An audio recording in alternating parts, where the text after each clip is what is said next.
Asyhadu an la ilaha illallah wahdahu la syarika lah wa asyhadu anna Muhammadan abduhu wa rasuluhu la nabiyya ba'dah. Allahumma shalli wa sallim ala Muhammadin nabiyil karim wa ala alihi wa sahbihi ajma'in. Amma ba'du. Masih berkait dengan keimanan kita kepada Rasulullah Sallallahu Alaihi Wasallam dan semua para nabi dan para rasul yang Allah utus kepada umat manusia. Kaji kita pada kesempatan kali ini membahas tentang tugas, salah satu tugas kenabian, salah satu tugas seorang rasul. Para serta sekalian yang berbahagia, kalau kita berangkat dari satu ayat di dalam surat Al-Jumu'ah, Allah Subhanahu wa Ta'ala mengangkat tentang salah satu dari tugas kenabian. Di mana Allah Subhanahu wa Ta'ala berfirman, "Wabillahi minasyaitonir rajim. Bismillahirrahmanirrahim. Walladzi ba'atha fil ummiyina rasulan minhum yatlu 'alaihim ayatihi wa yuzakkihim wa yu'allimuhumul kitaba wal hikmah wa in kanu min qablu lafi dhalalin mubin." Kata Allah Subhanahu wa Ta'ala, "Walladzi ba'atha fil ummiyyin." Sesungguhnya Allah yang mengutus pada kaum yang ummi, seorang nabi, seorang rasul. Yatlu 'alaihim ayatihi, yang bacakan pada mereka ayat-ayat Allah. Wa yuzakkihim, dan mensucikan jiwa-jiwa mereka. Wa yu'allimuhumul kitaba wal hikmah, dan mengajarkan kepada mereka kitab dan hikmah. Wa in kana min qablu la fi dhalalin mubin. Yang demikian itu pada sebelumnya mereka dahulu berada dalam kesesatan yang nyata. Jadi ada misi utama yang paling mendasar dari kenabian, yaitu mengangkat orang dari dolalah ila hidayah, mengangkat orang dari kesesatan pada petunjuk yang benar. Itu tugas umum kenabian.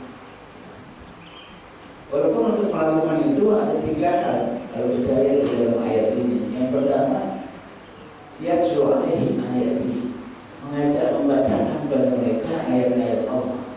Setelah itu wa yuzakkihim, mensucikan jiwa mereka. Dan yang ketiga, wa yu'allimuhumul kitaba wal hikmah. Setelah suci diisi dengan Quran dan Sunnah, kitab dan hikmah. Itu intisari dari ayat ini. Karena ada hal yang paling mendasar dari tugas kenabian, yaitu melakukan proses tarbiyah, proses pendidikan pada umat. Proses ini mengantarkan umat Islam sebagai umat terbaik. Kuntum khairu ummatin ukhrijat linnas. Jadi pernyataan Allah Subhanahu wa Ta'ala yang menyatakan bahwa umat ini umat terbaik itu bukan surat-suratan, tapi melalui sebuah proses panjang yang namanya tarbiyah, yang namanya pendidikan, yang diungkap di dalam ayat ini dengan yatlu 'alaihim ayatihi wa yuzakkihim wa yu'allimuhumul kitaba wal hikmah. Jadi melalui proses yang panjang munculnya seorang Umar bin Khattab, Abu Bakar As-Siddiq, Ibnu Mas'ud, Zaid bin Harithah, Tolha dan sebagainya itu tak tiba-tiba muncul, tapi dia melalui proses yang panjang dari sebuah rahim, namanya rahim tarbiyah, rahim orang-orang hebat. Ada pada kesempatan yang singkat ini saya ingin mengajak bahwa serta ibu sekalian untuk melihat suksesi tarbiyah Rasulullah Sallallahu Alaihi Wasallam. Tarbiyah Nabi ini sukses. Kenapa saya katakan sukses? Karena pada akhirnya Allah Subhanahu Wa Taala mengatakan bahwa umat ini umat terbaik. Artinya Rasulullah SAW sudah mampu mengantarkan umat ini menjadi umat terbaik. Karena menjadi hal yang serius buat kita. melihat secara detil suksesi tarbiyah Rasulullah. Kenapa tarbiyah Nabi sukses? Bisa nganterin umatnya menjadi umat terbaik. Ini yang jarang selami ini yang jarang kita telusuri. Apa sih sebenarnya menjadi suksesi proses pendidikan yang dilakukan oleh Rasulullah SAW? Yang pertama, bahwa Rasulullah SAW sudah mampu mengantarkan para pengikut-pengikutnya itu memiliki akidah yang kuat. Rasulullah SAW sudah mampu menanamkan akidah itu pada para pengikut. Jadi suksesi yang pertama. Dan ini gak mudah. Sering saya katakan, hari ini kita ngaji. Sahabat-sahabat dulu juga ngaji. Tapi kenapa kita dengan sahabat berbeda? Apa karena Quran beda? Tidak. Quran di zaman Nabi dengan Quran zaman kita sama. 30 juz juga. Apa karena dulu ada Nabi? Sekarang nggak ada Nabi. Jadi kualitasnya jadi berbeda. Enggak juga.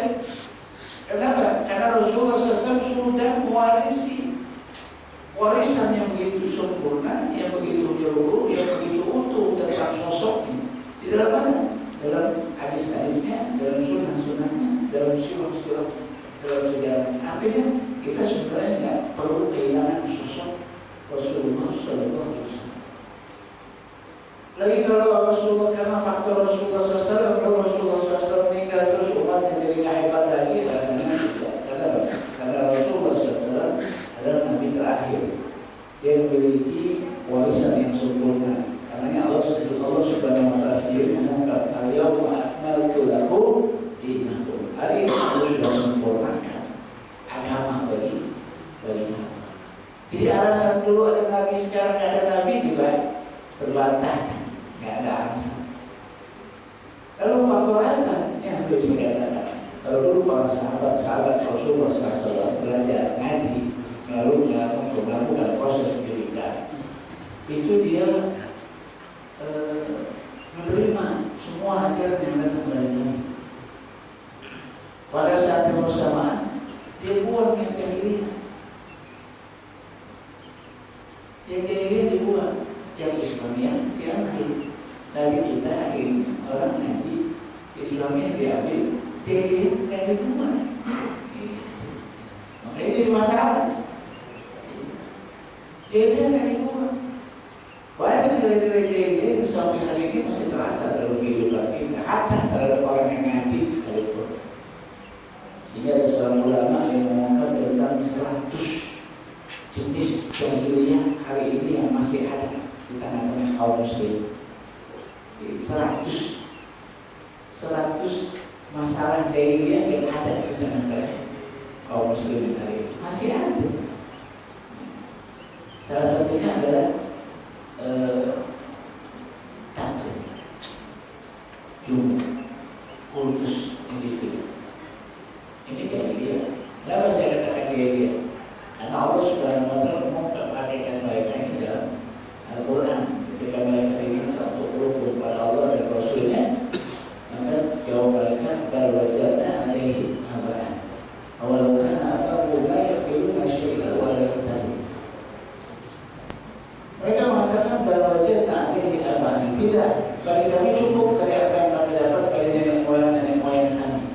Awalau kana aba'uhum la yaqiluna syai'an wa la yahtadun. Mereka kata begitu, walaupun mereka tahu nenek moyang mereka nggak lebih alim dari mereka.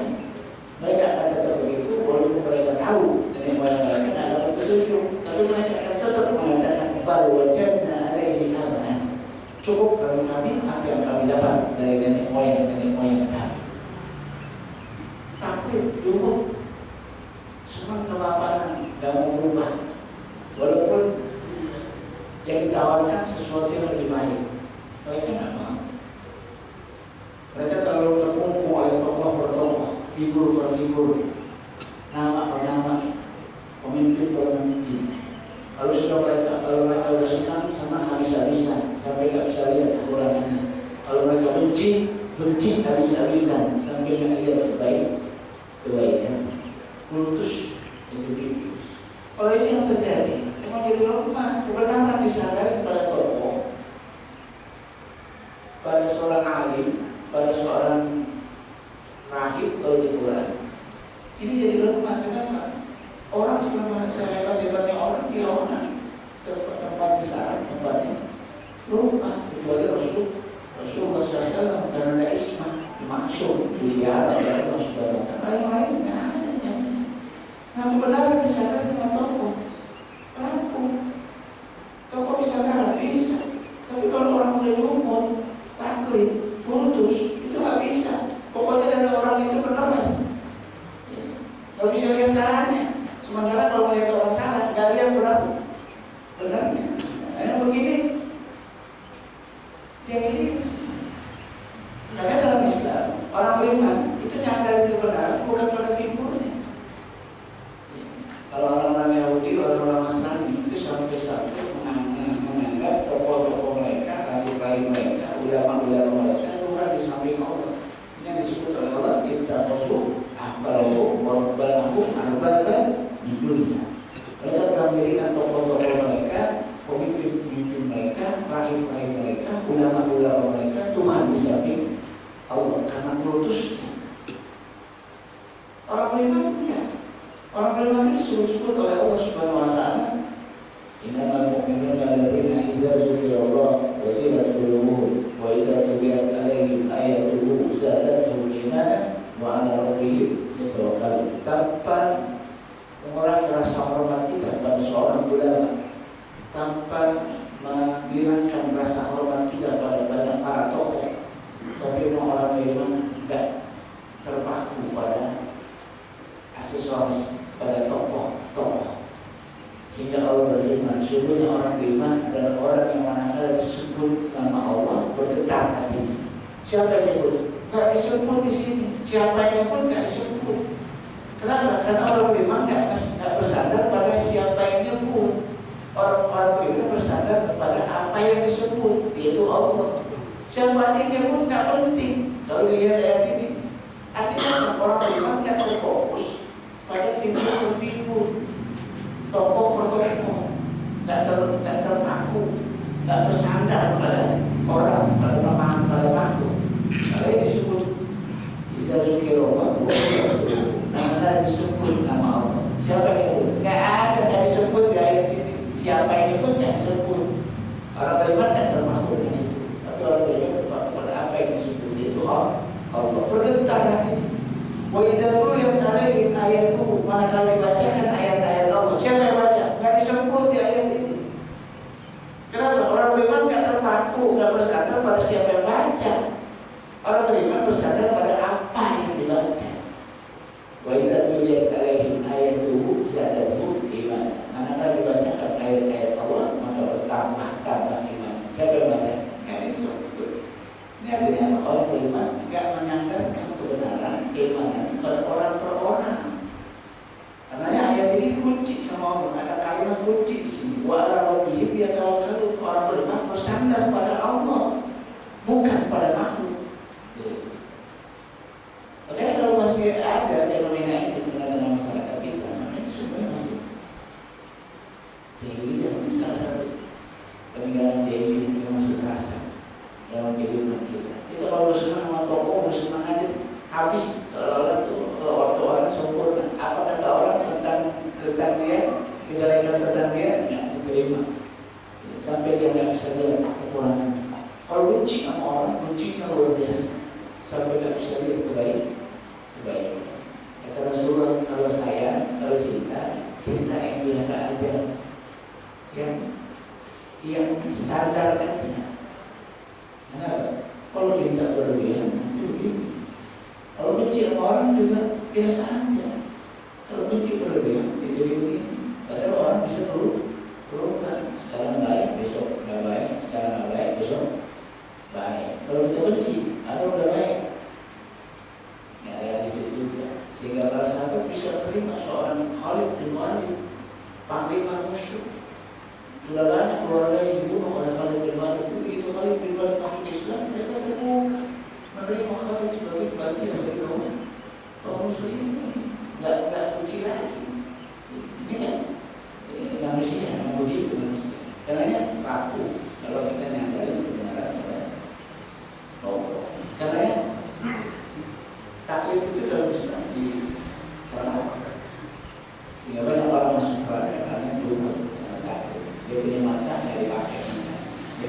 telinga nggak dipakai telinga.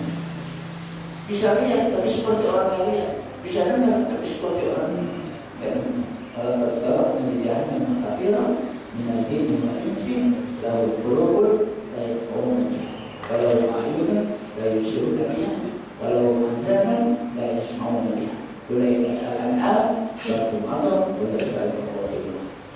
Banyak manusia masuk ke dalam neraka jahannam itu karena pada punya hati nggak dipakai hatinya. Mereka punya mata nggak dipakai matanya. Mereka punya telinga nggak dipakai telinga. Sampai Allah menyebut mereka orang-orang kafir itu sumum bumun, buta, tuli. Apa mereka buta? Tidak. Mereka melihat. Tapi melihatnya sama aja dengan orang yang nggak melihat. Kenapa? Dia nggak ngambil pelajaran dari apa yang dia lihat. Sampai Allah bilang buta. Maaf, kalau lagi ada acara pabrik apa, atau ada acara-acara apa dengan banyak orang, itu suka aja ada yang senggol, tendang kaki. Ada orang yang apa itu? Kau punya mata apa? Padahal dia tahu punya mata tuh. Cuma karena saya suami dia katakan kau punya mata. Artinya memang begitu, orang punya mata, tapi seperti orang yang punya mata, orang punya buta, punya telinga, tapi yang dipakai untuk mendengar ayat-ayat Allah, dia tidak bisa mengambil pelajaran dari apa yang dia dengar, karena Allah mengatakan tuli.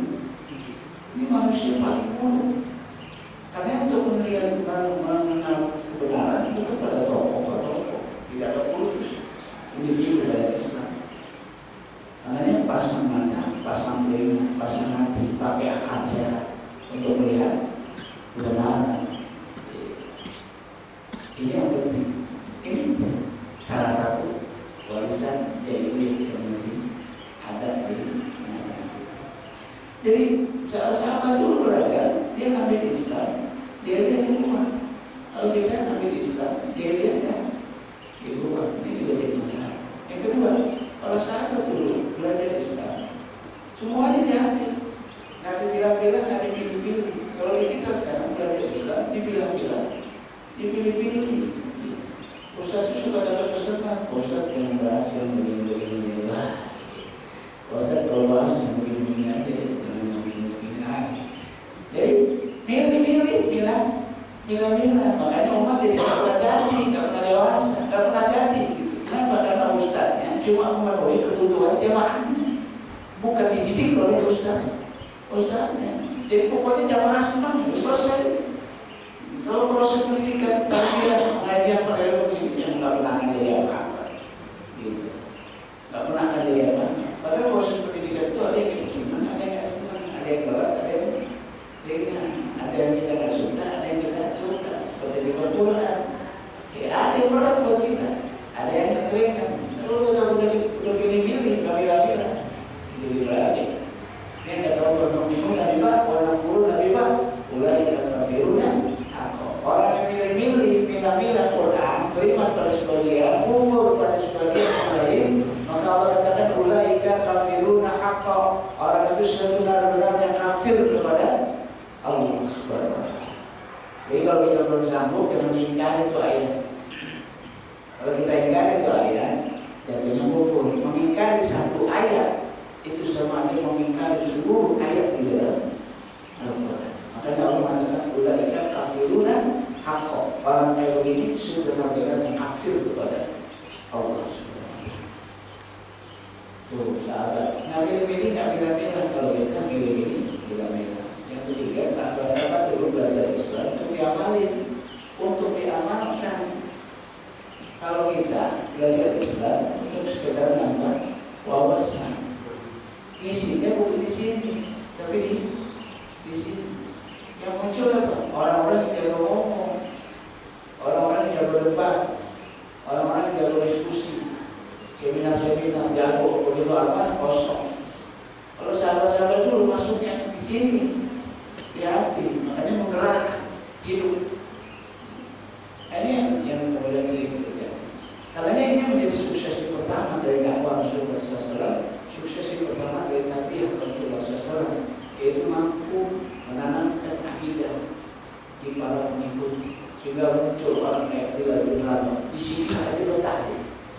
disiksa betah. Sampai Umar nanya, kenapa? Karena Umar bilang betah banget disiksa. Sampai selesai penyiksaan, Umar nanya, dia bilang, apa yang dikorban dalam sahabat penyiksaan? Saya katakan betah apa? Yang enggak, karena yang enggak betah tuannya, yang nyiksa yang capek, bukan Bilal yang disiksa yang capek. Yang bosan tuh tuannya yang nyiksa, itu sampai bosan nyiksa Bilal. Sementara Bilal yang disiksa, dia sabar dalam penyiksaan. Karena Umar bin Khattab pernah bertanya, menarik nih, seorang Bilal disiksa lama-lama betah dalam penyiksaan. Sampai Umar bertanya, ya Bilal, apa yang Anda rasain ketika Anda dalam penyiksaan? Kata Bilal, aku merasakan satu nikmat, yang nikmat itu nggak ada kalau nggak disiksa. Adanya kalau disiksa. Kalau nggak disiksa, nggak ada perasaan itu. Nikmat, namanya nikmat. Siapa yang nggak betah dalam kenikmatan? Semua orang tuh betah dalam kenikmatan. Makanya ada ungkapan, kalau orang udah duduk di satu jabatan, itu biasanya susah. Turunnya susah. Kenapa? Karena udah enak. Kalau udah sekali jadi pejabat, itu pengennya dua kali. Kalau pertama itu jadi pejabat, dia suka nolak-nolak, nggak usah lah, saya nggak usah jadi pejabat, nggak usah. Begitu dia ngerasain jabatan pertama, itu pasti dia akan pertahankan jabatan itu habis-habisan untuk masa yang kedua. Kenapa? Karena nikmat. Apa aja kalau nikmat biasanya betah. Nabi dan betah dalam penyiksaan. Ada kenikmatan rupanya dalam penyiksaan. Yang nikmat itu nggak ada kalau di luar penyiksaan. Makanya orang penasaran nanya sama Bilal. Dia bilang nikmat apa dalam penyiksaan? Dia bilang alamatul iman, manisnya iman, istiqomah dalam kebenaran, dan dia istiqomah itu ada kemanisan, namanya ada kelezatan, namanya kelezatan iman. Itu Bilal bilang. Karena ini Umar bin Khattab sampai pada kesimpulan dia juga pengen kayak Bilal. Sehingga ketemu sama orang di mana aja dia minta tolong disiksa Umar disiksa. Nggak ada yang berani. Datang lagi tolong disiksa Umar. Nggak berani lagi. Terus tiap orang datang ketemu pasti dia minta tolong siksa Umar disiksa tolong. Nggak ada yang berani sama Umar. Sampai dia menangis. Bila seorang budak bisa ngerasain manisnya iman, sementara aku dia bisa ngerasain manisnya iman. Nah begitu Umar ditakuti. Sampai kalau sahabat-sahabat hijrah ke Madinah itu pada sembunyi-sembunyi, Umar naik ke atas batu, dia teriak di depan masyarakat Hijrah. Umar mau hijrah ke Madinah, dia jalan anu, diterangin dia jalan anu. Siapa yang anaknya mau jadi yatim, istrinya mau jadi janda, tunggu Umar di jalan. Ada yang menghadang Umar, gak ada, lenjang dia jalan ke Madinah. Itu Umar. Orang pada takut, tapi orang setan aja takut. Setan aja takut semua. Sering saya katakan bedanya kita sama Umar itu satu. Kalau Umar setan takut sama dia, kalau kita takut sama setan. Setan berlarian kalau Umar mau lewat nih, bakal setan mau tahu, bakal mau ketemu. Setan lagi jalan, bakal ketemu sama Umar. Kata setan, ini mau jalan-jalan lain kan, yang penting gak ada ketemu Umar. Jadi ini yang suksesi ini luar biasa. Jadi Rasulullah SAW mampu menanamkan akidah di tengah-tengah para sahabat sehingga melahirkan gerakan yang luar biasa, keberanian yang luar biasa, amaliyah yang luar biasa. Yang kedua, kalau kita lihat tarbiyah pendidikan Rasulullah kepada para sahabatnya, kalau bisa mengantarkan mereka untuk memahami umat adalah karena Rasulullah ambil rujukan yang original, yang asli, yaitu Quran dan Sunnah. Tidak yang lain. Makanya yang jadi juga menarik. Nggak kayak orang Yahudi, nggak kayak orang Nasrani, nggak kayak orang Persia, nggak kayak orang Romawi, nggak kayak orang Cina, nggak kayak orang Yunani, nggak kayak orang mana-mana. Khas muncul sebuah generasi yang unik, yang nggak kayak yang lain, berbeda dengan yang lain. Yaitu jilun Qur'aniyun Farid, generasi Quran yang unik. Menarik. Kenapa? Karena sumber rujukan pendidikannya, pengajiannya itu Quran dan Sunnah, nggak pakai yang lain. Kalau kita mau melahirkan generasi umat yang lain lagi seperti generasi Rasulullah dan para sahabat, maka nggak ada jalan lain. Itu harus kembali pada sumbernya yang original, sumbernya yang asli, yang murni, yaitu Quran dan Sunnah. Jangan pakai yang lain. Kalau pakai yang lain itu jadi masalah. Apalagi dikembangin sampai berkembang sekali atau disusutin sampai susut sekali. Kan ada dikembangin sampai ilmu-ilmu yang lain sedemikian pun termasuk filsafat. Disusutin sampai susut banget. Sehingga ada Islam lokal. Jadi Islam sesuatu dengan muatan lokal. Nggak jadi, nggak pernah akan lagi generasi Rasulullah dan para sahabat kalau kita nggak mengambil dari sumbernya yang asli, original, asli, nggak ditambah lagi. Sebegitu aslinya sampai Rasulullah SAW pernah marah kepada Umar bin Khattab ketika Umar bin Khattab memegang kitab Taurat. Kitab Taurat dipegang, dibaca sama Umar, diambil oleh Nabi dan Nabi marah. Kata Rasulullah, ya Umar, kalau Nabi Musa itu hidup bersamaku, maka dia akan mengikuti apa yang aku bawa. Itu artinya Pak, Umar tak boleh baca kitab Taurat. Kitab Taurat itu metodenya adalah kitab samawi, wahyu Allah juga, walaupun nggak orisinal, nggak boleh lagi. Tapi kitab samawi itu aja Nabi nggak mau. Kenapa? Karena Nabi tidak mau umat terkontaminasi, teracuni oleh unsur-unsur lain. Sampai kitab Taurat aja disingkirin sama Rasulullah. Rasulullah pengen nyetak generasi yang murni hasil tarbiyah Nabi berbasis pada Quran dan Sunnah. Ini yang kedua, suksesi dakwah Nabi. Jadi kalau mau melahirkan generasi pilihan, nggak ada pilihan lain, betul harus kembali pada sumber yang asli, Quran dan Sunnah. 30 juz, bukan 90 juz. Karena Syiah itu menganggap ini baru sepertiga, 30 juz ini baru sepertiga. Ada 2/3 lagi yang disembunyiin. Kata Imam Al-Muntazir, nanti di jalan hari kiamat 2/3 ini dibawa. Jadi sempurna. Jadi yang 30 juz itu baru sepertiga. Yang sepertiga aja nggak kelar-kelar kita baca. Gimana kalau tambah 60 juz lain? Dan yang menarik, ngapain juga diturunin di akhir zaman? Kalau itu ayat Allah yang menjadi hudan, petunjuk, harusnya jangan diturunin di akhir zaman. Buat apa juga? Maka yang 2/3 juz ini sebenarnya dusta. Quran cuma 30 juz. Jangan ditambah, jangan dibagi. Quran. Dia harus paham yang 30 juz. Sebab ada seorang menteri yang nggak paham. Ada seorang menteri datang ke pesantren. Kata ustaznya, Pak Menteri, alhamdulillah kalau anak-anak kesini sudah hafal 30 juz. Sudah hafal 30 juz. Pengen nunjukin keberhasilan pesantren itu. Sampai dia bangga dan berkata di hadapan Pak Menteri ini, Pak Menteri, alhamdulillah kalau anak-anak santri di sini sudah hafal 30 juz. Apa kata Pak Menteri? Ya udah nggak apa-apa, besok bisa ditambah lagi. Dia nggak tahu kalau Quran 30 juz. Dia kata nggak apa-apa, udah ntar bisa ditingkatin lagi, bisa ditambah lagi hafalan. Si ulamanya pengen dapat pujian, si menterinya nggak tahu kalau Quran cuma 30 juz, dia nggak nyambung. Alhamdulillah Pak Menteri, udah 30 juz, karena udah bangga banget 30 juz, karena nggak ada yang ngapain lagi.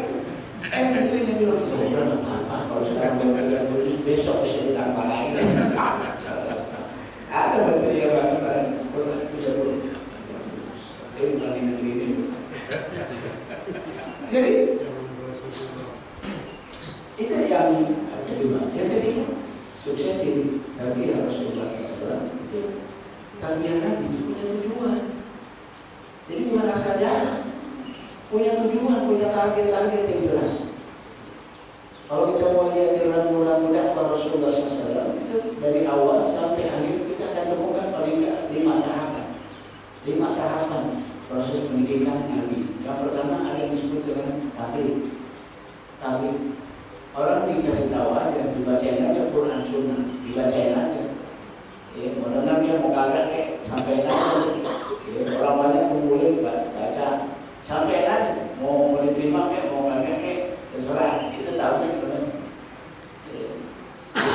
sekarang kita datang itu tablik namanya. Kalau lagi semangat dia datang, kalau lagi malas dia tidak datang.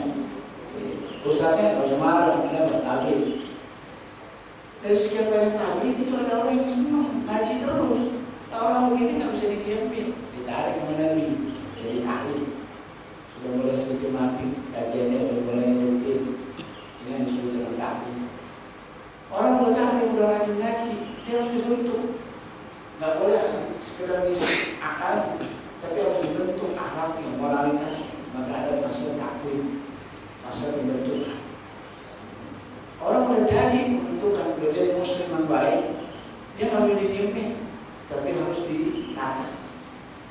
Di sirah disebut tanzim, ditata. Umatnya ditata, dia harus jadi barisan, bukan jadi kumpulan. Kita hari ini umat kumpulan, karena kumpulan mudah diprovokasi. Beda kalau umat ini jadi barisan, ada pemimpin yang jelas, poligon. Umat hari ini banyak, tapi kumpulan, ngumpul dengan hajat masing-masing, persis kayak orang di warung kopi. Selesai minum kopinya, ya pulang masing-masing.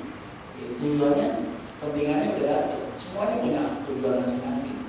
Kalau umat di zaman Nabi itu dicetak sebagai sebuah barisan, tujuannya sama. Yang nggak akan pulang sebelum tujuan bersamanya terpenuhi. Jadi barisan ditata, habis tahu udah ditata, udah siap, lalu tafis, operasional, diskusi, baru gerak. Itu tertata, terus kita temukan begitu rapi di dalam proses pendidikan Rasulullah SAW. Tapi ini jangan terjadi. Kita sudah terlibat pada rutinitas. Rutinitas yang nggak ada kesubuhan, ada orang subuh-subuh tapi nggak rutinitas. Ada pengajian orang subuh-subuh tapi nggak sanggup dia rutinitas. Sekali aja. Pernah saya ngajar pengajian, ada seorang jamaahnya, ya Ustaz, saya sibuk nih, saya minta buku lagi dah. Minta bukunya aja, bukunya cuma di fotokopi, jadi dia nggak mau ngaji. Semangat, tapi nggak siap rutin. Ada orang yang rutin, datang rutin, tapi nggak sungguh-sungguh. Akhirnya nggak ada hasilnya juga. Yang bagus itu jidiah beristimulasi dalam kesungguhan ada rutinitas, dalam rutinitas ada kesungguhan, baru jadi. Ini yang tidak. Jadi ada tujuan. Pengajian Nabi itu ada tujuan, ada targetnya. Kita mau kemana? Kita mau jadi apa? Nah, ini yang kita nggak. Kita sudah bilang dan yang penting jalan aja. Gimana nanti? Ini sering. Padahal Rasulullah punya tujuan, target, dan tujuan itu disampaikan ke jamaah. Sehingga kalau tujuan yang nggak bisa tak sampai, itu jadi koreksi buat kita. Terbuka. Ini tujuannya harus begini. Kalau 1 tahun pertama begini, 2 tahun begini, 3 tahun begini, kualitasnya begini, jumlahnya segini, keukur. Begitu 5 tahun harusnya begini. Begitu 5 tahun nggak begini, itu jadi evaluasi buat semua. Ini jadi jelas progres. Nabi begitu. Itu yang ketiga. Yang keempat, Rasulullah SAW melakukan proses tarbiyah yang jadi sukses karena Nabi langsung jadi uswah, jadi tauladan. Jadi umatnya nggak susah melihat kayak apa sih, lihat langsung ke Nabi. Nggak susah, makanya jadi mudah. Proses Nabi jadi sukses, proses tarbiyah Nabi sukses karena sahabat itu nggak susah nyari contoh. Kalau orang bersyukur kayak apa sih? Oh Nabi bersyukur begini. Kalau sahabat kayak apa sih? Nabi orang paling sahabat kelihatan.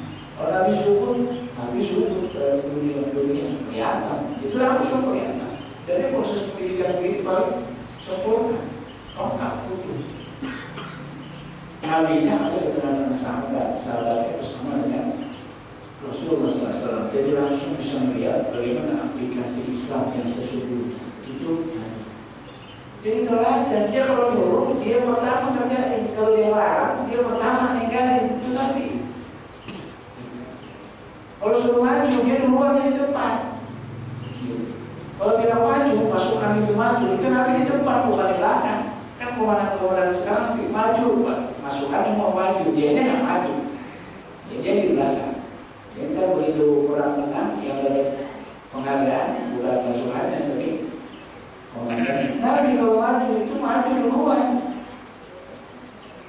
Ketika ada galian parit di perang Khandaq, gali parit di perang Khandaq karena Madinah waktu itu diserang oleh 10.000 pasukan Ahzab, sehingga Nabi minta masukan dari sahabatnya, sehingga ada ide dasar Al-Farisi dan Romawi itu mereka perang gali parit digali, panjangnya 5 kilo, dalamnya 10 kilo, lebarnya 10 meter, lebarnya 9 meter, digali 5 kilo, dalamnya 10 meter, lebarnya 9 meter. Ada paruh yang mengangkat. Ini tradisi ini baru di Mekah, di Arab, nggak pernah ada yang tahu. Katanya pasukan Ahzab kaget melihat strategi itu.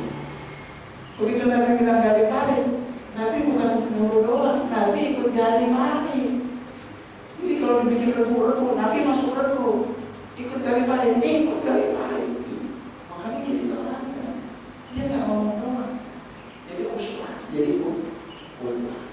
Sehingga ada satu kisah ketika Rasulullah SAW di parit, itu ada sahabat yang lihat di perut Nabi ada batu 2 ikat di Nabi. Dan biasa Nabi kalau Nabi lapar itu ikat ganjel pakai batu di perut. Kadang-kadang 1, kadang 2 gitu. Untuk mengesankan kalau Nabi nggak lapar, jadi diikat batu di perut. Sahabat melihat Rasulullah ada batu di perutnya 2, itu sahabat tahu Nabi lapar. Karena kemudian dia pulang, dia tanya istrinya, ada apa gitu? Ada gandum sama anak kambing dan gandum. Kata suaminya, tolong masak. Anak kambing dipotong, gandum di dalam jadi makanan. Dia datang lagi, dia bisikin. Rasulullah dia lagi dari parit. Saat itu bisikin, dia Rasulullah, kami sekeluarga mengundang Rasulullah makan. Ajak 2 atau 3 sahabat untuk makan di rumah saya. Rasulullah pesan sama si sahabat, tolong bilang sama istri kamu itu makanan jangan dituang dari tempatnya, ambil aja, diambil tapi jangan dituang. Beda ya, dituang maka diambil, boleh diambil tapi jangan dituang. Kata Rasulullah bilang sama istri kamu itu makanan jangan dituang dari tempat. Akhirnya suaminya masih tahu ke istri. Rasulullah SAW naik di atas batu, berada dengan 3.000 sahabat yang lagi gali parit. Kata Rasulullah, alhamdulillah kita siang ini diundang makan. Nabi bukan ngomong di 2-3 orang, tapi ngadepin 3.000 orang diundang makan. Berangkat semua 3.000 orang ke rumah. Sahabat begitu melihat orang ramai-ramai datang ke rumahnya, istrinya nanya, bang ngomongin di mana ini? Salah ngomong kali. Ada suaminya, demi Allah saya nggak minta kepada Rasulullah ajak 2 atau 3 sahabatnya kami mendangankan. Itu kata suami. Apa kata istrinya? Istrinya cerdas. Kata istrinya, ini sih bukan kita yang undang, ini yang undang Rasulullah. Kalau Rasulullah yang undang, Nabi tahu gimana menjamu 3.000 orang. Bener, datang makan, keluar makan, dia pulang bawa makanan, masuk bawa makanan. 3.000 orang, sahabat juga bingung, makannya cuma segitu bisa dimakan 3.000 orang. Sampai dia yang terakhir, dia datang, dia tengok makanannya masih utuh seperti dia masak, seperti awal ya masak. Ini ijaz, ini termasuk mukjizat Rasulullah di perang Khandaq. Asal catatannya jangan dituang. Ibu mau coba ibu di rumah. Kalau kau nggak habis jangan dituang. Nggak habis kan? Karena ada sebenarnya. Asal jangan itu. Dan kisah ini banyak. Ada sahabat Nabi miskin datang ke Nabi minta korma, bawa korma di tempat di kalung itu di keranjang. Ya Rasulullah, berkahi korma ini biar aku makan dari korma ini. Kata Rasulullah, ya aku doain kamu makan dari korma ini. Tapi catatannya ambil aja, jangan itu dibuang ke korma. Sampai Nabi meninggal dia masih pakai, dia makan korma itu aja. Masih pakai korma itu. Zaman Abu Bakar dia masih pakai korma itu juga. Zaman Umar bin Khattab dia masih makan pakai korma itu juga yang sendiri. Di zaman Utsman dia lupa, dia keluar habis. Jangan lupa. Kalau mencoba itu jadi lupa.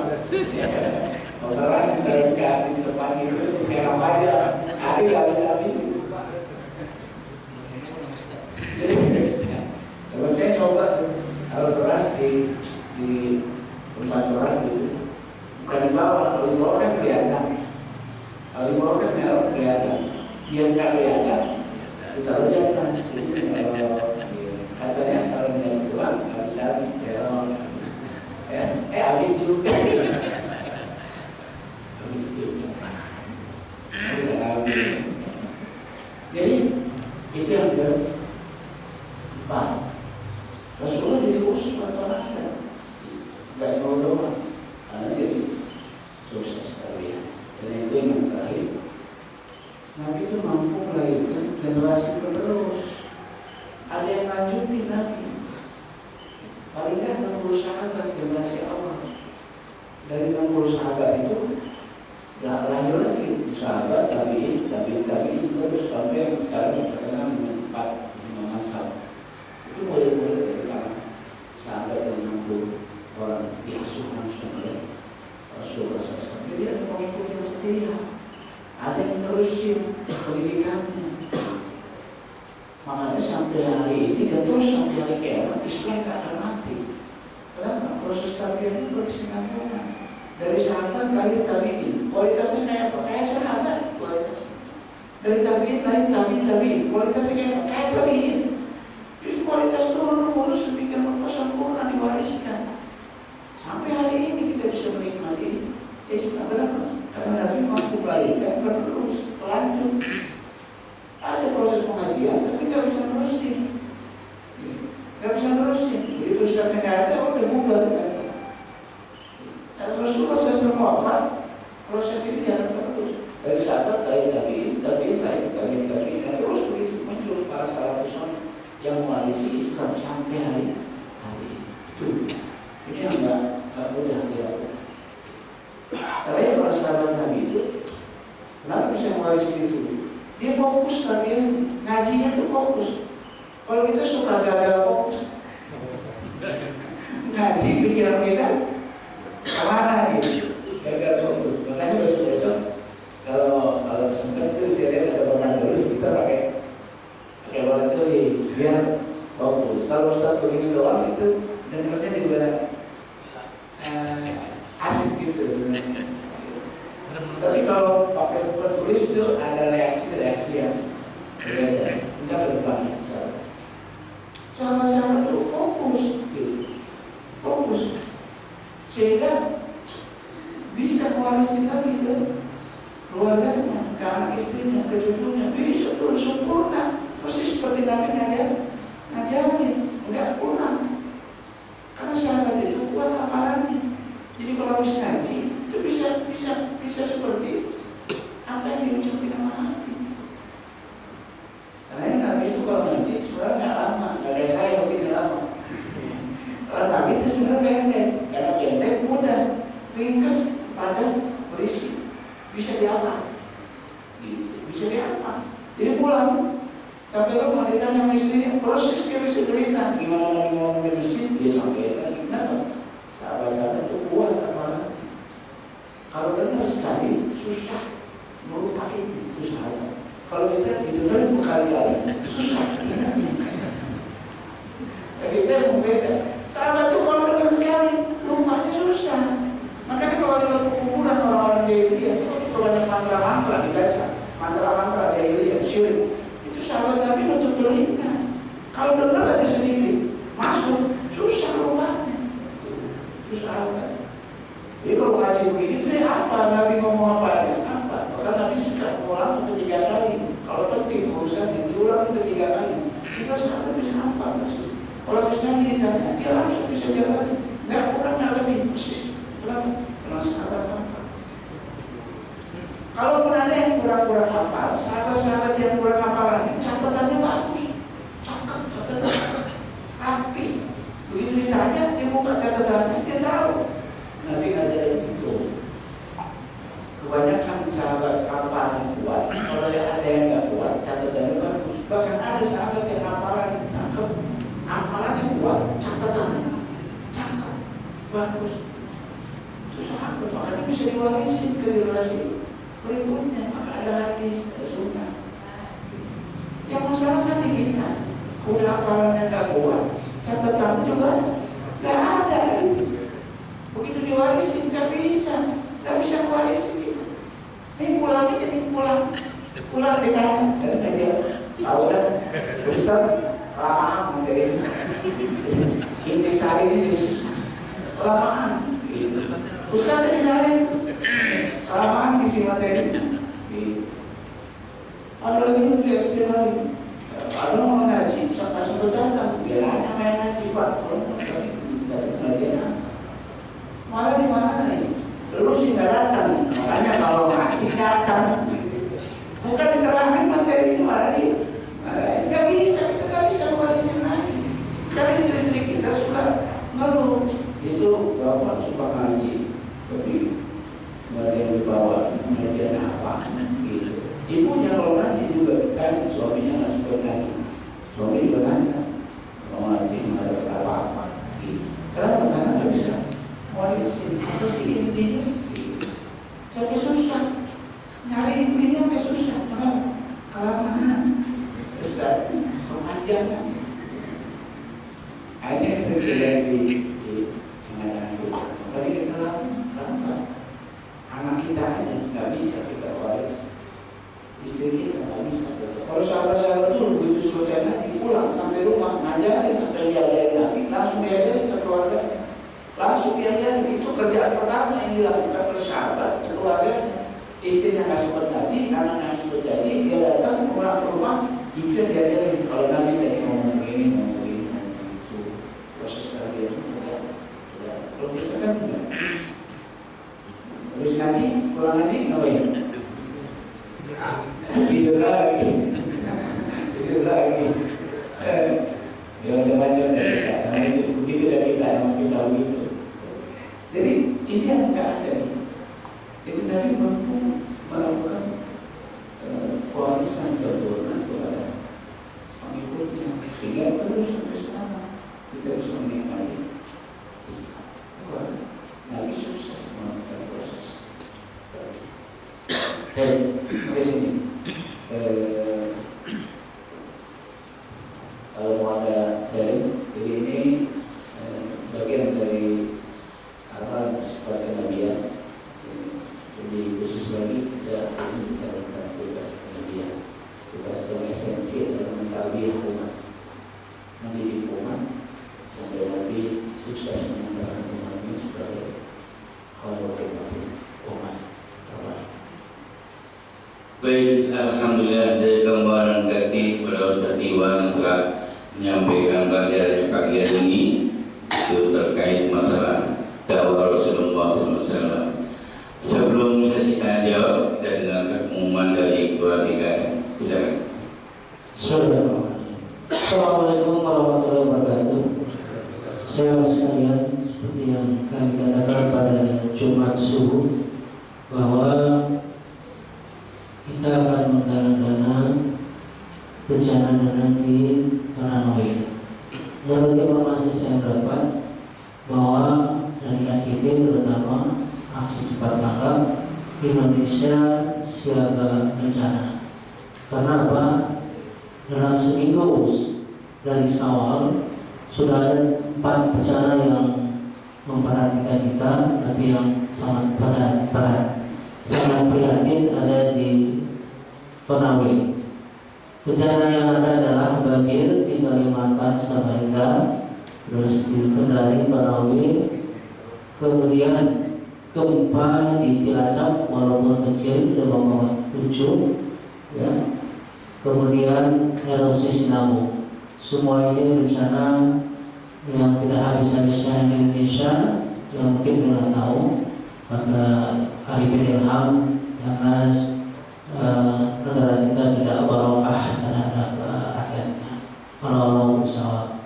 Untuk rencana kita adalah kemarin dan kemarin sudah kita menggelar surban, dan hari ini dan besok kita akan menggelar surban untuk secara spontanitas dari jamaah. Mungkin hari ini belum ada, mungkin besok akan kita gelar surban lagi.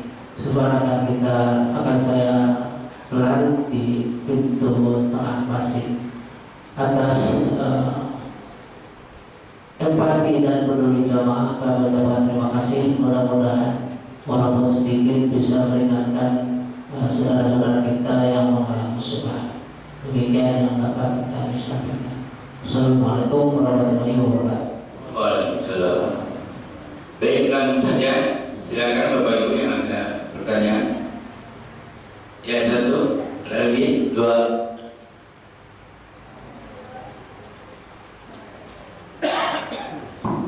Assalamualaikum warahmatullahi wabarakatuh.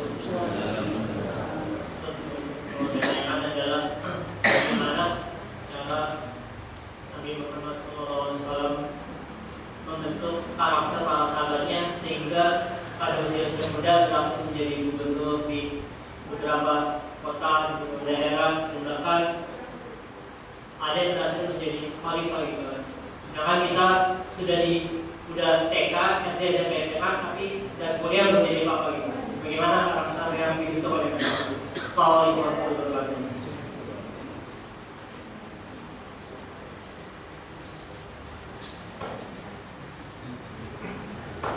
Assalamualaikum warahmatullahi wabarakatuh. Terkait takdir tadi saya sampaikan ada 100 permasalahan jahiliyah, salah satunya ada takdir. Nah, terkait dengan takdir, kita ini kan masih minim sekali pengetahuan baik itu agama dan segala macamnya, sehingga perlu ada rujukan, perlu ada sosok yang patut dan harus patut dan kita tiru seperti itu kan. Nah, kira apa syarat-syarat ataupun apa kriteria kita dapat mematuhi atau mengikuti dari ajakan ataupun arahan dari seorang yang patut kita tiru tersebut. Kalau pada zaman Rasulullah kan ada Rasul sudah pastikan sahabat-sahabat pasti taklid pada Rasul. Rasul tidak ada sahabat-sahabat yang lain. Nah, itu. Terus yang kedua, apakah ini juga termasuk taklid Ustaz? Jadi ada beberapa sahabat-sahabat atau jamaah-jamaah yang kalau ada pengajian tertentu dia pengajian di golongannya gitu ya, dia pasti hadir. Ketika Ustaz dari golongannya dia pasti hadir. Tapi ketika Ustaznya bukan dari golongannya, dia pasti tidak hadir. Nah, itu kan apa termasuk takdir gitu. Terima kasih. Assalamualaikum warahmatullahi wabarakatuh. Sekali lagi,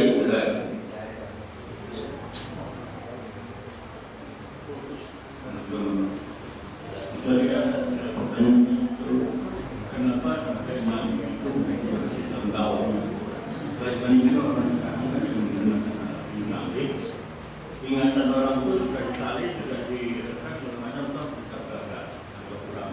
Tapi pada waktu Nabi, kenapa? Karena manusia yang memang akan begitu iman itu hebat, baik, sehingga otaknya itu bersih, sehingga bisa menerima pelajaran dari Nabi dan masuklah di belah.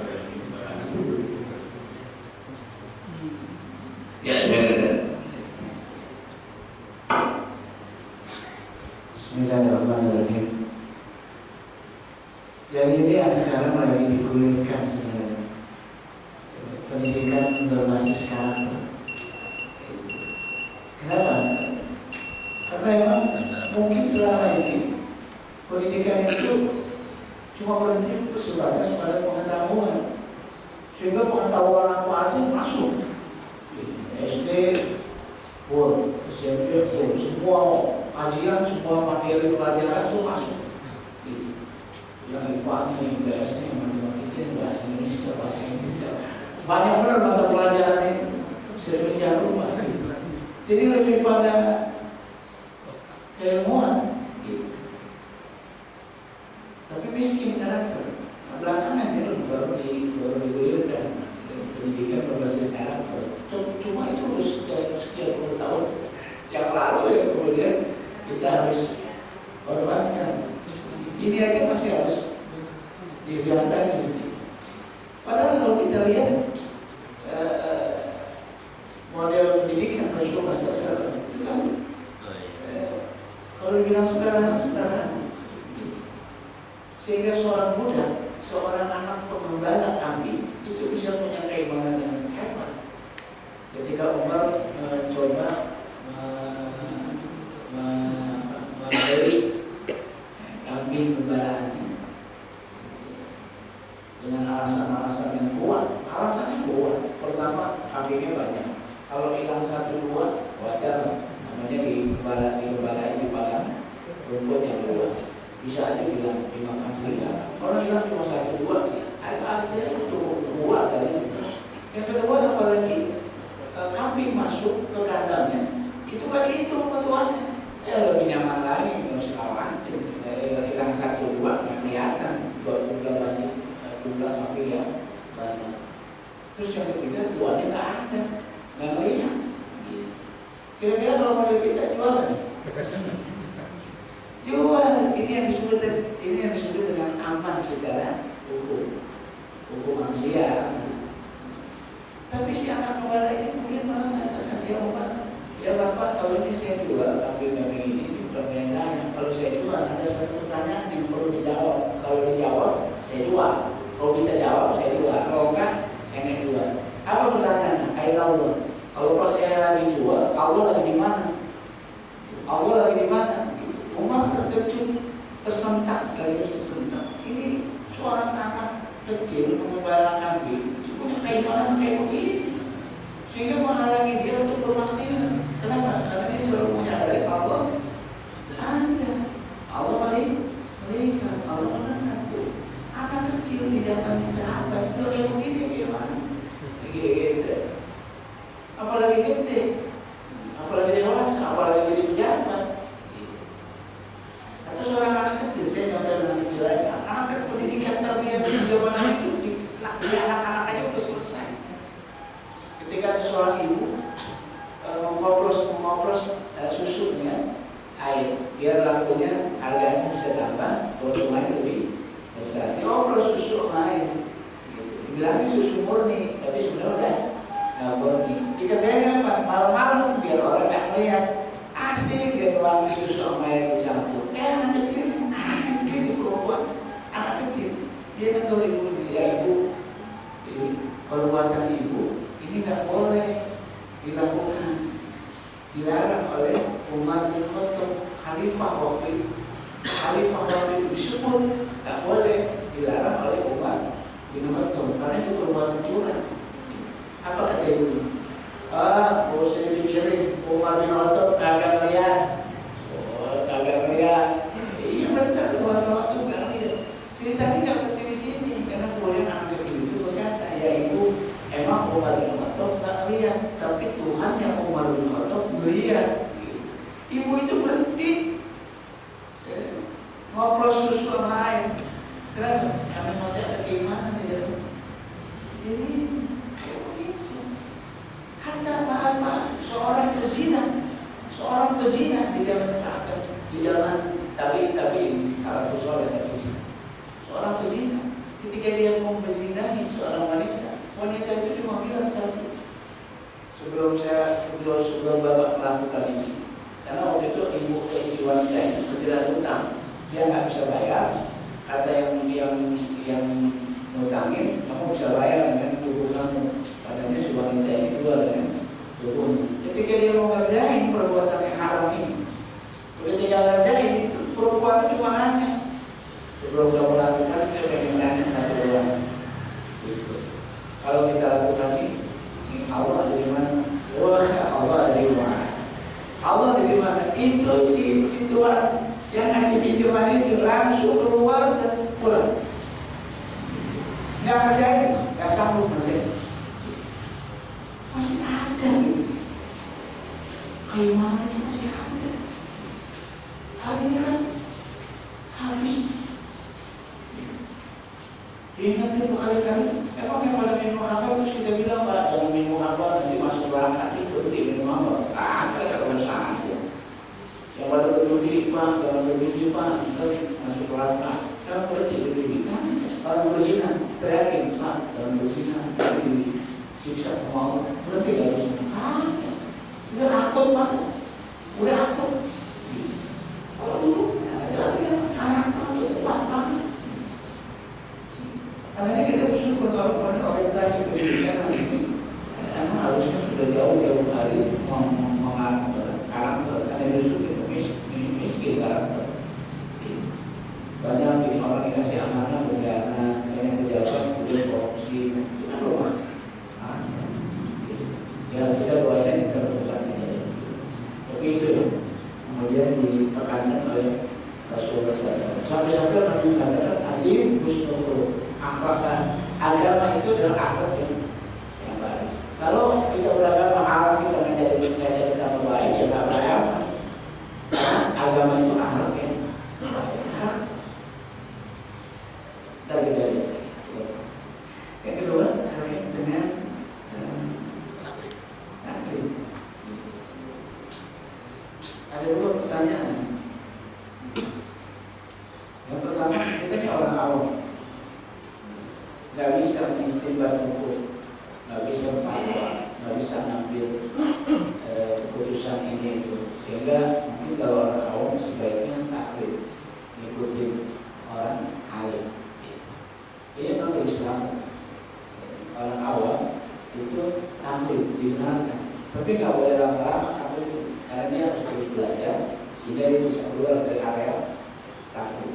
Kenapa? Nah, prinsipnya taklid itu beresiko. Kalau diikutin benar masuk surga, kita ikut masuk surga. Tapi kalau dia kita ikutin salah, dia masuk neraka, kita juga ikut masuk neraka. Gitu. Orang yang kita ikutin nanti di hadapan Allah itu lepas tangan dari kita. Saya masuk neraka ya Allah itu gara-gara dia saya ikutin Ustaz itu. Kata Ustaz itu siapa suruh ikutin gua? Tuh. Semuanya lepas tangan Pak nanti. Di hadapan Allah semuanya lepas tangan. Yang kita ikutin lepas tangan. Gitu. Siapa yang mau ikutin gua? Gua cuma kasih tahu doang. Lepas tangan dia di hadapan Allah. Gitu. Karena emang beresiko taklid itu. Karena boleh kalau kita awam. Tapi kalau orang ini mesti Roma ya, saya belum ngaji berapa tahun? Ngaji berapa tahun? 10 tahun saya ini berawal kali ini. Harus itu bilang pelajaran macam-macam tadi.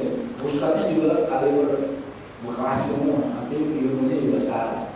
Saya pikir kita sedikit banyak sudah bisa melihat, sudah bisa menimbang mana yang benar, mana yang tidak. Apalagi hari ini rujukan kita sudah lengkap. Gitu. Qurannya udah lengkap. Kalau dulu nggak ada terjemahan, sekarang ada terjemahan. Kalau nggak ada terjemahan, ada tafsir. Udah lengkap. Sudah hadisnya udah dipilah-pilah. Ini soheh, ini doheh, ini hasan. Udah lengkap. Tinggal kita mau nggak. Kalau dulu sahabat-sahabat dulu nyari hadis ini soheh apa enggak, nyari dulu. Sampai dia simpulin 3 bulan kemudian satu hadis baru ini soheh. 3 bulan kemudian di luar hadis ini soheh. Kalau sekarang ini hadis soheh, ini hadis hasan, hadis doheh. Hadis maudhu, udah kitabnya tinggal kita baca, udah lengkap banget. Artinya rujukannya udah dukung kita untuk tidak taklid. Qurannya udah dukung kita untuk tidak taklid. Yang kedua yang ketiga, lingkungan kita juga diri kita tidak taklid. Kenapa? Karena kita ada di lingkungan cukup ada. Saya pikir boleh adalah orang awam taklid, tapi jangan sampai memputuskan. Kalau memputuskan itu begitu.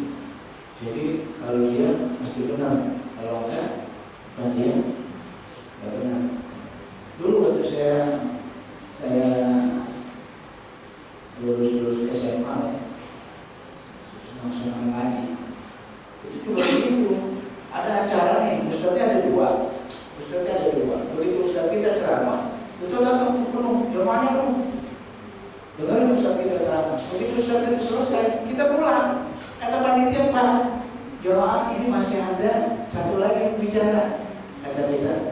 Ustaz tua. Pulang sepi tuh. Itu waktu saya muda. Begitu juga. Lagi senang-senang ngaji, yang begitu.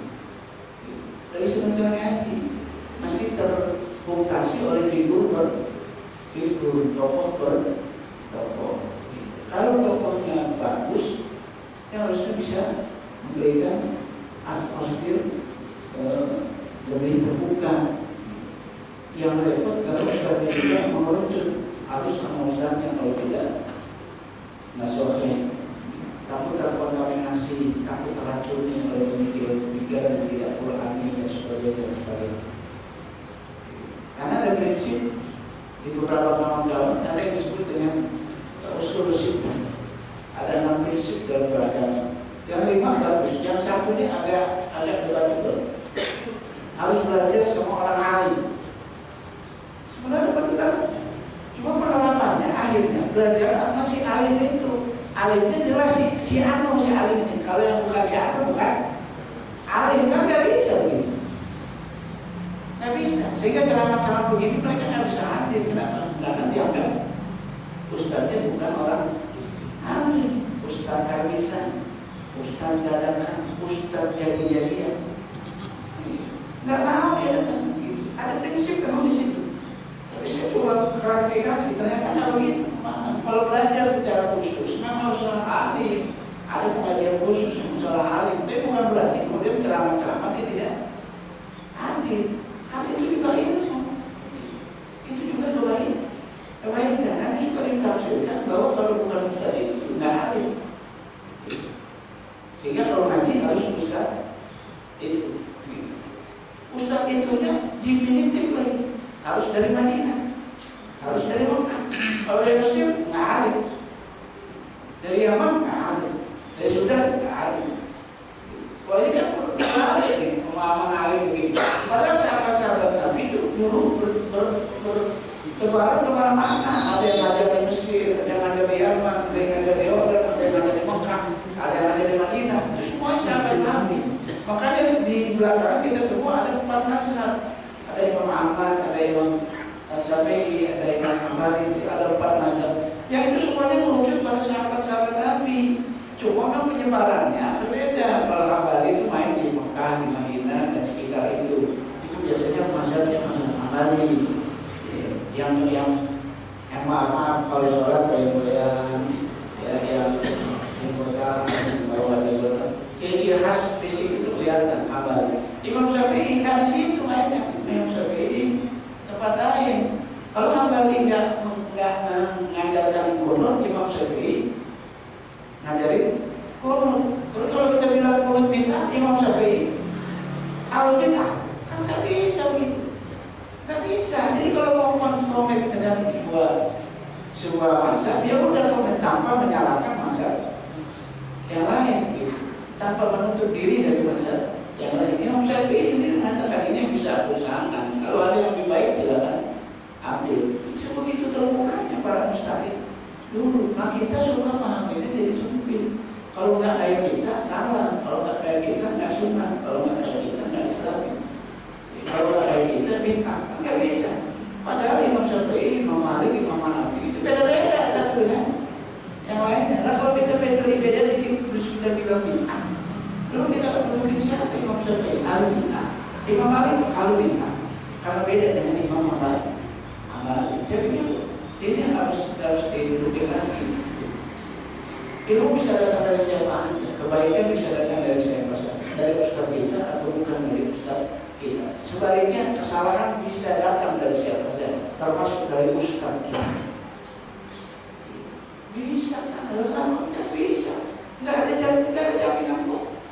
Kalau ustaz itu benar, nggak ada jaminan. Sekali berapa pun ustaz itu bisa salah. Kalau salah kita harus koreksi. Jangan karena kita sayang cinta, kalau salah kita diri. Koreksi, nggak apa-apa. Biasa ustaz salah dikoreksi biasa. Jamaah juga biasa, harusnya nasihat itu harusnya ikut biasa. Jangan tabu gitu. Ustaz salah diingetin biasa. Ustaz juga jangan merasa terhina. Nasihatnya jamaahnya, jamaah juga jangan merasa kagum. Nasihatnya ustaznya biasa aja. Soal ilmu dia duluan, tapi bicara apa? Fasariun Jadi nggak apa-apa. Kritik ke ustadznya, masukan ke ustadznya, ingetin ustadznya, biasa. Ustadz juga harus ngaku gitu dia, biasa. Kenapa? Seorang Umar bin Khattab itu masih minta dinasihati. Umar bin Khattab minta dinasihati, bayar. Siapa Umar bin Khattab? Siapa yang nggak kenal Umar bin Khattab? Karena begitu dia minta dinasihati, susah nasihatin. Nasihatin apa Umar? Umar mau dinasihatin apa? Tapi dia minta terus ausini, nasihati saya. Itu Umar. Dan kalau Umar butuh nasihat, kita sebenarnya lebih butuh nasihat.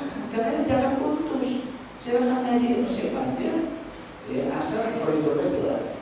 Kembali pada Quran, kembali pada Sunnah. Ini yang penting. Makanya ada fenomena kalau ngaji ramai. Saya sudah dapat postingan. Ada pengajian di sini, pengajian di sini. Itu yang bikin postingan. Depannya ada masjid, nggak pernah datang ke masjid. Tapi ngajak orang datang ke masjid untuk kajian. Tapi orang yang postingan itu di depannya ada masjid, nggak pernah datang ke masjid. Kenapa? Karena ustadznya bukan ustadz dia. Oh ini juga mungkin modelnya. Jadi sulit kita memahami Islam. Dia tidak mengatakan ini ilmu ini takut, tapi ini saya lihat sebagai sebuah proses.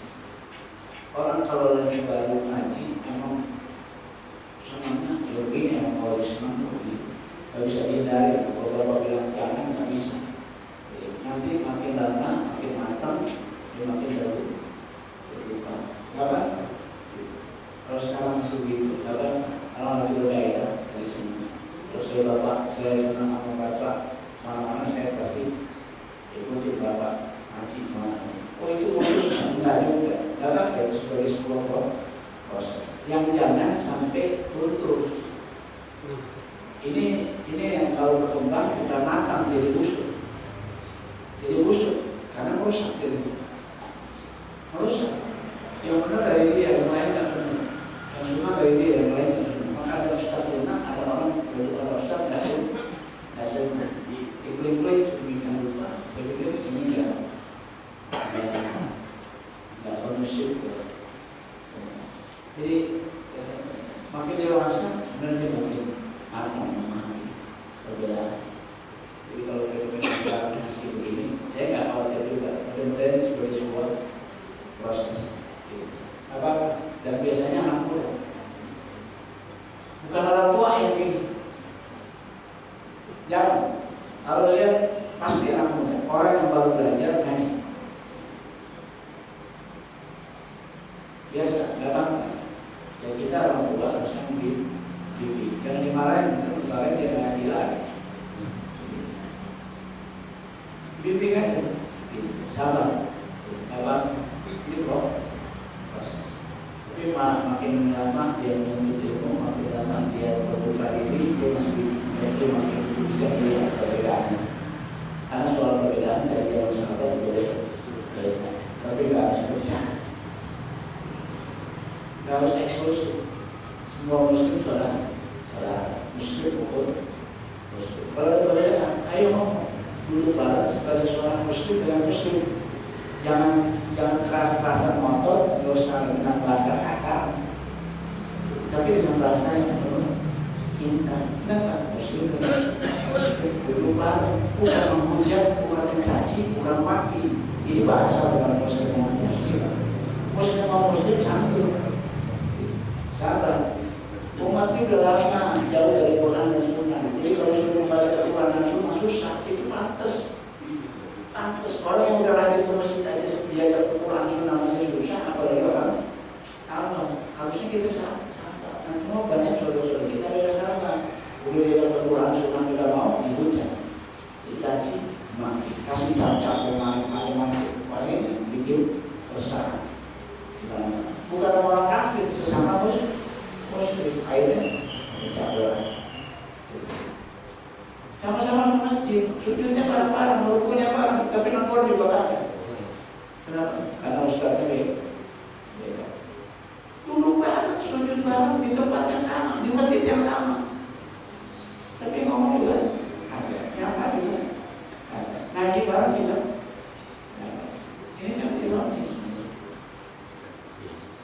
Samanya kita masih lebih banyak dari beda. Apa bedanya harus diperhatikan? Samanya banyak banget. Bedanya cuma dikit. Kenapa bedanya kita dengarkan? Samanya banyak, Tuhannya sama, nabinya sama, kiblatnya sama, puasanya sama, sholatnya sama, rokaatnya sama, kiblatnya sama banyak banget. Yang beda cuma dikit. Dia bodoh, dia enggak bodoh. Beda. Yang satu gaya loyal, satu kan beda. Tapi kan dikit.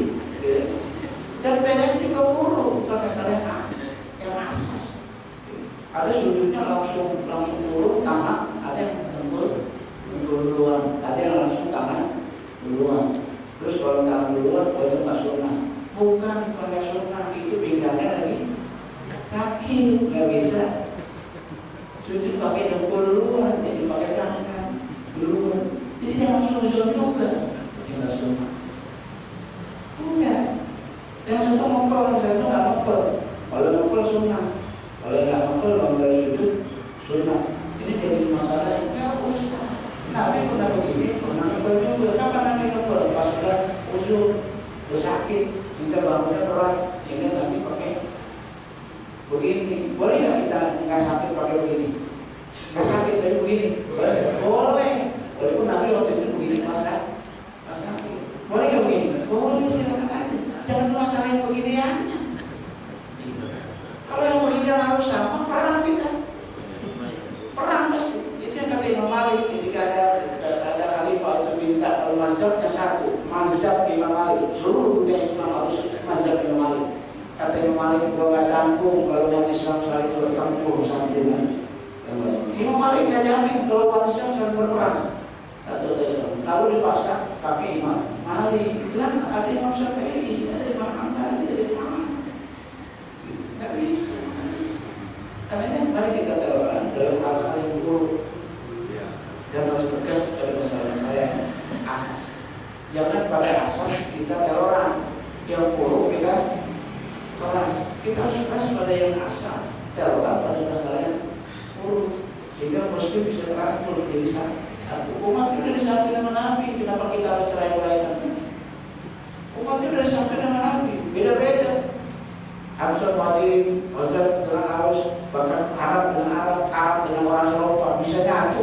Kalau yang disatuin masalah mazhab, nggak ketemu gitu. Nggak ketemu. Karena tolong dihargai. Nabi sudah paling menentukan umat, jangan dicerai-berai dengan dari saat ini sebenarnya di tingkat ulama juga ini penting. Ini dulu kan ini jadi masalah panjang. Baik, ada lagi. Ini sahabat-sahabat gampang terima ilmu ini. Kalau kita susah terima ilmu ini. Kenapa? Pertama mungkin Arab ya, Allah pilih Arab. Ini Arab spesial, kuat hafalannya. Karena dia tinggal di tanah pasir. Mungkin ada hikmahnya. Kenapa Arab? Nabi dan para sahabat orang Arab mungkin ada hikmahnya. Karena orang Arab ini biasanya hafalannya kuat. Orang Arab suka berkata, kalau dia jalan bisa berjalan, dia akan mengatakan saya pernah jalan di jalan ini. Padahal pasir, nggak ada bekasnya. Orang harus lewat, hilang lagi. Tidak kelihatan, nggak ada bekasnya. Tapi orang Arab dia sampai yakin saya pernah jalan di sini. Itu orang Arab. Kalau di hutan mungkin bisa ditandai dengan golesan pisau. Oh saya pernah jalan di sini, itu ada golesan pisau, bisa. Tapi pada pasir, nandai bekas. Tapi orang Arab mengatakan saya nggak pernah jalan di satu jalan. Untuk yang kedua kali, kecuali pasti saya tahu saya pernah jalan di sini. Saya pernah ngetes orang Arab dengan awal. Itu gambarnya kan luar biasa. Kita aja beberapa kali bawa apa? Ini kita aja baru sekali. Habis itu dia bisa ada lagi. Mungkin ini hikmahnya. Orang-orang pun diberikan kemampuan lebih untuk menghafal. Jadi yang kedua bersih. Hatinya bersih. Hatinya bersih. Jadi kebaikan itu mudah masuk. Mudah masuk. Makanannya halal. Makanannya halal, kehidupannya bersih, taat.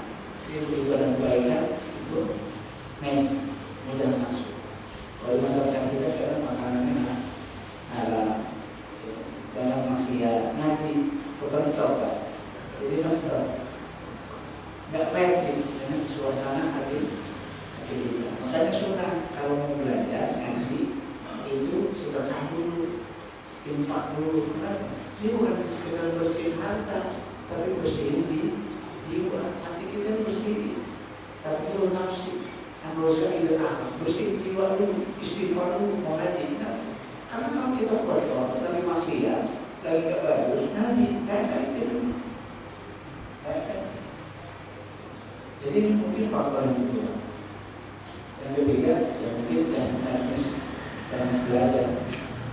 Dan belajar kami itu mengajar ngaji singkat, padat, berisi.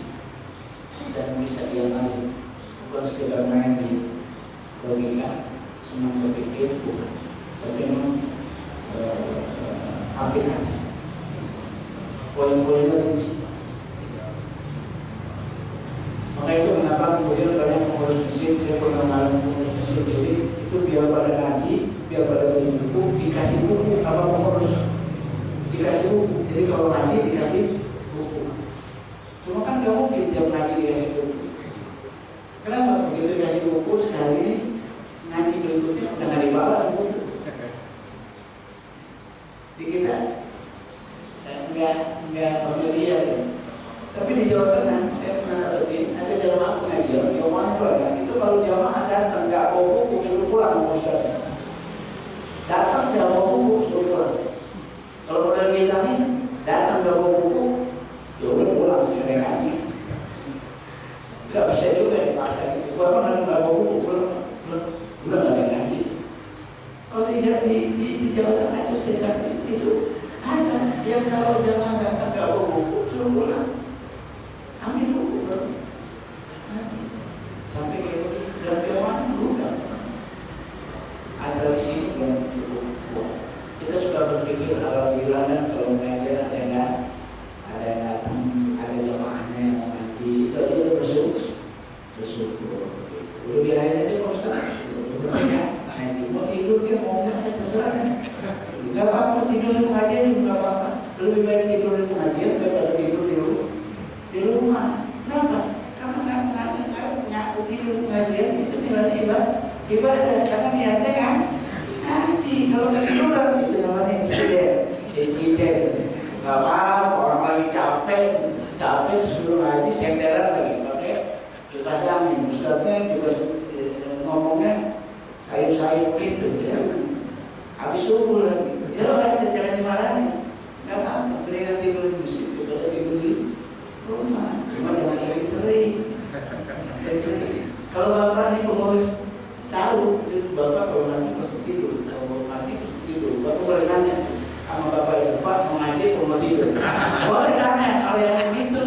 Tapi saya yakin pasti enggak, pasti insiden. Makanya ada yang suka cari posisi. Kalau ini masih agak dekat, ada kalau jauh kan susah, pasti agak dekat dengan Ustaz. Ini sudah saya katakan. Kalau Rasulullah udah mulai di mimbar, udah mulai di majelis begini, itu semua sahabat takut. Semua sahabat takut sampai Nabi nggak bisa bergerak. Kenapa? Semuanya pengen dekat sama Nabi. Kalau kita begitu Ustaz para jamaahnya malah minggir. Kenapa? Karena bukan Nabi. Besok ngajian begini, mereka itu ngajian mereka. Ustaz ini juga udah meningkat. Gak apa-apa, silakan aja, enak. Kalau duduk begini boleh, sediakan boleh begini. Kita harus bersuara aja, mata boleh merem, tapi hati tidak tidur. Kesukaan itu ada baik. Nah kita suka bersyukur di situ. Tapi belakangan ke depan memang harus bersyukur. Itu lah ya, jadi banyak faktor. Kalau ini tadi yang saya sampaikan, baik, alhamdulillah, saya ucapkan terima kasih sekali lagi untuk Ustaz kita yang mengingatkan kepada kita Dan untuk besok pagi, semua kalau Ustaz Fajari Al-Sofa mudah